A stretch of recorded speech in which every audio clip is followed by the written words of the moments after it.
ബംഗ്ലാദേശ് പാർലമെന്റായ ജാതീയ സംസദിലേക്ക് നടന്ന തെരഞ്ഞെടുപ്പിൽ ബംഗ്ലാദേശ് നാഷണലിസ്റ്റ് പാർട്ടി 2/3 ഭൂരിപക്ഷത്തിലേറെ സീറ്റുകൾ കരസ്ഥമാക്കി അധികാരത്തിലേക്ക് എത്തുകയാണ്. 300 അംഗ സഭയിൽ BNP നേതൃത്വം നൽകുന്ന മുന്നണി ഇതിനകം 216 സീറ്റുകൾ കരസ്ഥമാക്കിയതായാണ് റിപ്പോർട്ടുകൾ സൂചിപ്പിക്കുന്നത്. ജമാഅത്തെ ഇസ്ലാമി നേതൃത്വം നൽകുന്ന 11 പാർട്ടികൾ ഉൾപ്പെട്ട മുന്നണി 76 സീറ്റുകളിൽ വിജയിച്ചിട്ടുണ്ട്. BNPയെ നിർണായക വിജയത്തിലേക്ക് നയിച്ച പാർട്ടി ചെയർമാൻ താരിഖ് റഹ്മാൻ രാജ്യത്തിന്റെ പ്രധാനമന്ത്രിയായി അധികാരമേൽക്കുമെന്നാണ് പ്രതീക്ഷിക്കപ്പെടുന്നത്. ഇതോടെ ബംഗ്ലാദേശിൽ മാസങ്ങൾ നീണ്ടുനിന്ന രാഷ്ട്രീയ അനിശ്ചിതാവസ്ഥയ്ക്കും അക്രമ പരമ്പരകൾക്കും ശമനമുണ്ടാകുമെന്നാണ് കരുതപ്പെടുന്നത്. പാർലമെന്റ് തെരഞ്ഞെടുപ്പിനൊപ്പം ബംഗ്ലാദേശ് ഭരണഘടനയിൽ മൗലിക മാറ്റങ്ങൾ നിർദ്ദേശിക്കുന്ന റഫറണ്ടത്തിന് അനുകൂലമായും ജനങ്ങൾ വോട്ട് രേഖപ്പെടുത്തിയിട്ടുണ്ട്. 2024 അന്നത്തെ പ്രധാനമന്ത്രി ഷെയ്ഖ് ഹസീന രാജ്യം വിട്ട് പലായനം ചെയ്തതോടെ താൽക്കാലിക ഭരണ ചുമതല ഏറ്റെടുത്ത നൊബേൽ സമാധാന പുരസ്കാര ജേതാവ് മുഹമ്മദ് യൂനുസ് മുന്നോട്ട് വെച്ച ഭരണഘടനാ പരിഷ്കാര നിർദ്ദേശങ്ങൾക്ക് അനുകൂലമായി 60.2% വോട്ടുകൾ ലഭിച്ചിട്ടുണ്ട്. ചരിത്ര വിജയത്തിൽ അഭിനന്ദിച്ചും നിർദ്ദിഷ്ട ഭരണകൂടത്തിന് പിന്തുണ പ്രഖ്യാപിച്ചും പ്രധാനമന്ത്രി നരേന്ദ്രമോദി നൽകിയ സന്ദേശത്തെ BNP ചെയർമാൻ താരിഖ് റഹ്മാൻ സ്വാഗതം ചെയ്തിട്ടുണ്ട്. 15 വർഷം തുടർച്ചയായി അധികാരം കൈയാളിയിരുന്ന ഷെയ്ഖ് ഹസീനയുടെ പതനത്തിലേക്ക് നയിച്ച ഹിംസാത്മക പ്രക്ഷോഭത്തെ തുടർന്ന് വഷളായ ഇന്ത്യ ബംഗ്ലാദേശ് ബന്ധങ്ങളിൽ ഇതോടെ തെല്ല് അയവ് വരുമെന്നാണ് പ്രതീക്ഷ. ബ്രിട്ടീഷ് കോളനി ഭരണത്തിൽ നിന്നുള്ള ഇന്ത്യൻ ഉപഭൂഖണ്ഡത്തിന്റെ മോചനത്തെയും വിഭജനത്തെയും തുടർന്ന് ഇന്ത്യയുടെ പടിഞ്ഞാറും കിഴക്കുമായി രൂപം കൊണ്ട പാകിസ്ഥാൻ രാഷ്ട്രത്തിന്റെ സ്ഥാപനവും തുടർന്ന് 1971 ബംഗ്ലാദേശിന്റെ വിമോചനത്തിലേക്ക് നയിച്ച യുദ്ധവും അതിൽ ഇന്ത്യ വഹിച്ച പങ്കും ഹിംസയുടെയും രക്തച്ചൊരിച്ചിലിന്റെയും ചരിത്രമാണ്. സ്വാതന്ത്ര്യം നേടിയെടുത്തിട്ടും ശാശ്വതമായ സമാധാനവും രാഷ്ട്രീയ സ്ഥിരതയും കൈവരിക്കാൻ ബംഗ്ലാദേശിന് കഴിഞ്ഞിരുന്നില്ല.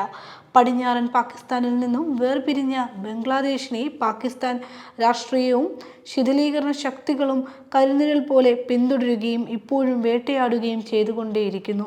ചരിത്രപരമായി ശത്രുപക്ഷത്താക്കപ്പെട്ട ഇന്ത്യയുടെ രാഷ്ട്രീയവും സാമൂഹികവും ഭൂപരവുമായ അഖണ്ഡതയ്ക്കെതിരെ ബംഗ്ലാദേശിന്റെ മണ്ണും പ്രയോജനപ്പെടുത്താൻ പാക് ഭരണകൂടവും ആ രാജ്യത്തെ ഇന്ത്യ വിരുദ്ധ ശക്തികളും എക്കാലത്തും ശ്രമിച്ചിരുന്നു.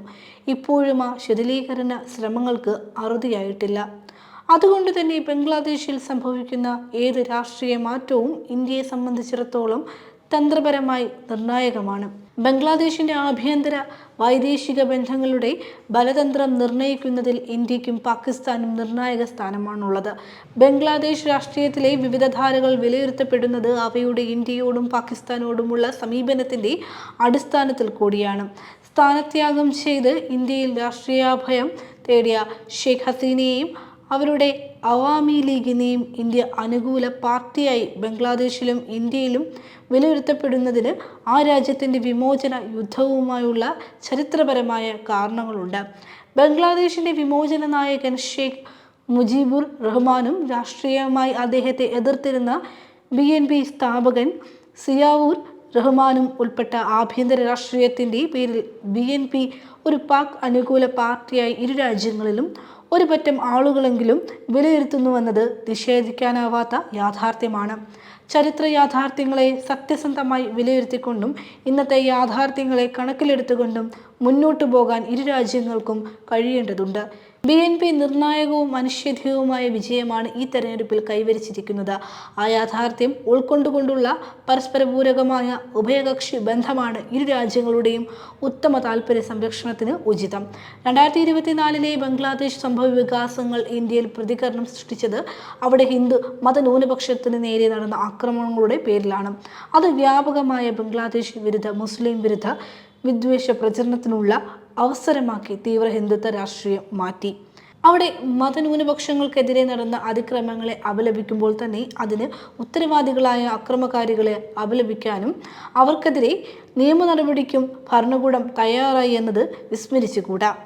ഇപ്പോൾ BNPയുടെ സ്ഥാനാർത്ഥികളായി വിജയിച്ചു വന്നവരിൽ പ്രമുഖരായ 2 ഹിന്ദു നേതാക്കളും ഉൾപ്പെടുന്നുവെന്ന വസ്തുതയും പാർട്ടി ചെയർമാൻ എല്ലാ മതവിഭാഗങ്ങളെയും ഉൾക്കൊള്ളുന്ന നയസമീപനമാണ് മുന്നോട്ട് വയ്ക്കുന്നതെന്നും അവഗണിച്ചുകൂടാ. ഇന്ത്യയിൽ മുസ്ലിങ്ങളടക്കം മതന്യൂനപക്ഷങ്ങൾക്ക് നേരെ നടക്കുന്ന അതിക്രമങ്ങളും അതിന് ഉന്നത അധികാര കേന്ദ്രങ്ങൾ നേരിട്ട് നൽകുന്ന ഒത്താശയും നമ്മെ ഇരുത്തി ചിന്തിപ്പിക്കണം. ഇന്ത്യ ബംഗ്ലാദേശ് അയൽബന്ധങ്ങൾ സാധാരണ നിലയിലേക്ക് തിരിച്ചു കൊണ്ടുവരുന്നതിൽ ആഭ്യന്തര വൈദേശിക ബന്ധങ്ങളിൽ മതനിരപേക്ഷതയ്ക്ക് നിർണായക പങ്കാണ് വഹിക്കാനുള്ളത്.